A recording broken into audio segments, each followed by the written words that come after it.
Magandang hapon mga kaibigan. Nandito naman tayo sa aming manukan, pero sa harap kami ngayon, sa harap. Meron din doon sa likod. So, ang lalaki na nila. Itong mga puti, papakita ko sa inyo ha.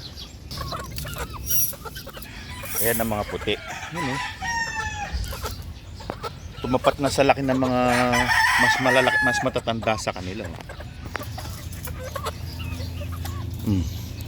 Papasok ka. Ang lalaki na ng mga puti. Mas malaki yon, nasa taas. Tapos healthy yung mukha nila. Ayan, mas malaki yung nasa taas. Tapos eto, kapatid ng cobra. Ayan, kapatid ng cobra yan. Hindi lang siya cobra, pero kapatid niya. Gold cobra. Pupulan ng mukha oh. Ayan. Bait yan. Tapos mababait sila. Tapos meron kaming tikig. Ayan oh, walang buntot.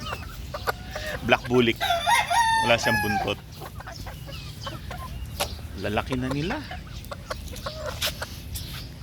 Ito yung mas matanda sa kanila eh. Ito. Yung mga butcher gray. Mas matatanda to pero habol na yung laki. Ito yung cobra, matangkad to. Pero sintangkad lang ng puti na yun, yung malaking puti. Malalaking manok to. Ang cobra na to, malaking manok to. Butcher gray yan, mga medium lang yan. Medium. Pero itong mga puti, parang mga high station sila. Saka itong cobra. Itong cobra malaki kasi nanay nito eh.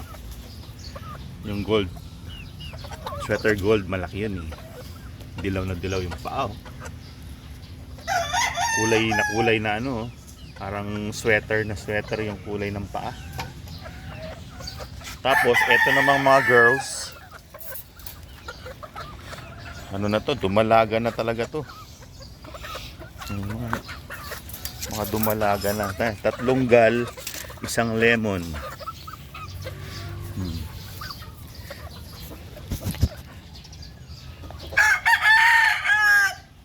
Ayan sila. Isa lang yung lemon ito. Ito yung lemon. Yung magkakapatid na yun, gal yun lahat.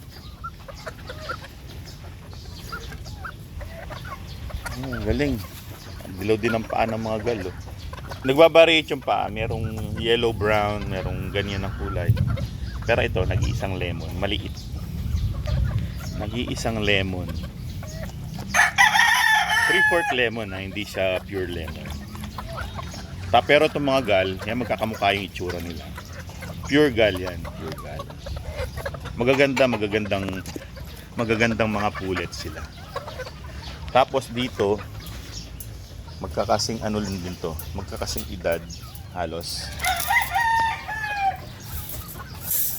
Ayan. Ito to, GG Gray to, GG Gray. Cross ng LDT. Ganda ng mata oh. Yung mata niya. Tapos bulik, yun yung matangkad, bulik yun. Hiniwalay ko na sa mga kapatid niya. Tapos isang lemon. Yung lemon yun yung maliit. Kapatid niya to. Yung maliit na yan, kapatid niya. Ayan, yan ang mga pulet namin. Bali 7 yung nandyan, 7. Excuse me, Judge. Tapos meron pa akong dalawang magandang butcher. Mga pulet. Ito talagang hinog na to, nangingitlog na. Kasama niya yung magandang butcher na lalaki. Mapogi. Pero, yung nga lang, yung daliri, putol. Yan. Mga pulet na yan, malalaki. Ang ganda ng katawan. Pati itong butcher na to, ay solid ang katawan nito. Ano nga lang, medium station nga lang. Pero yan ang gusto ko, yung mga ganyan lang. Mga medium station, magaganda yan. Ayan. Gaganda ng mga pulet oh. Straight comb. Yung paa nila brown. Hindi white, brown eh. May brown yung mga paa nila. Ganda ng roadstag oh.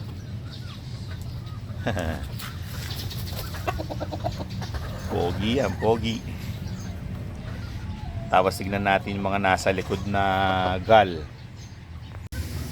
Dito nga pala mga kaibigan, meron pang mas matanda ng konti dun sa mga nakakawala ko dun sa likod. Yung mga native ko na sisiw. Ayan.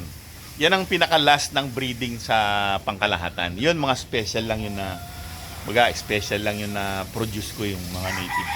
So meron pa dito, halos mga pulet na. Mga pulet na. Meron ding black bulik. Pero hindi siya black, no. Lahi niya black bulik, pero hindi siya black bulik. Ano siya? Bulik ordinary. Tapos puti at sweater na walang buntot. So ayan, mga pulet na halos to. Mga pulet, may butcher gray. Ayan o, yung gray na yan. Butcher gray yan. Cute din siya. Cute. Pero mga bata pa yan. Mga bata pa. May cobra. Tapos, etong mga to, butcher. Yan, butcher yan. Yung white legs na yan, butcher. Tatlong pure butcher na pulet. Isang, ito yung black bully ko, sinasabi ko. Wala siyang buntot. Ayan, mga bata pa. Ano, matanda lang siguro mga 2 weeks dun sa mga nasa likod. 2 weeks to 3 weeks ang agwat nila, parang gano'n. Ayan, mga butcher yan, butcher. Pure butcher. Yung tatlo na yan. Tapos isang butcher gray. Butcher gray. Cobra. Tapos yan yung black bullet na hindi black. Kasama niya pulet kasi pag nilalagay ko siya dito sa mga boys na dalawang mas maliit ko sa kanya, hindi niya kaya. Tinutuka lang siya ng dalawa na yan, kahit niya sweater na maliit na yan. Walang buntot. Ito, pinakabata to sa mas bata to kaysa sa puti. Ayan, sweater yung walang buntot.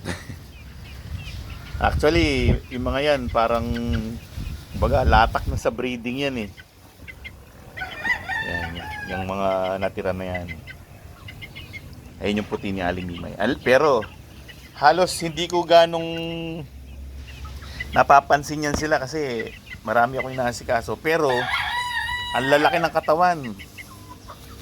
Ang lalaki ng katawan nila. Baga matataba. Ayan, dito sila nakatabi sa mga bulik na giant bulik. Giant talaga to. Iniwalay ko yung isang kapatid nila kasi hindi nakakababa, hindi nakakakain kasi tinutukan nila eh. Sabi ko baka pumayat eh. Habang iniwalay ko muna. Giant bulik. Ayan o, laki niya no. Malalaki manok. Masaya naman ako kasi kahit papano meron akong magagandang bulik. Malalaki nga lang. Tapos dito yung mga gal. Eto, sulit ako dito sa mga pure gal na to. Magaganda tong mga gal. Magaganda yung station nila. Hindi naman sila high station. Medium high. Pero yung mga bulik talagang high station. Tapos ito, nagpaling na lang bigla. Pero minsan tuwid, minsan paling.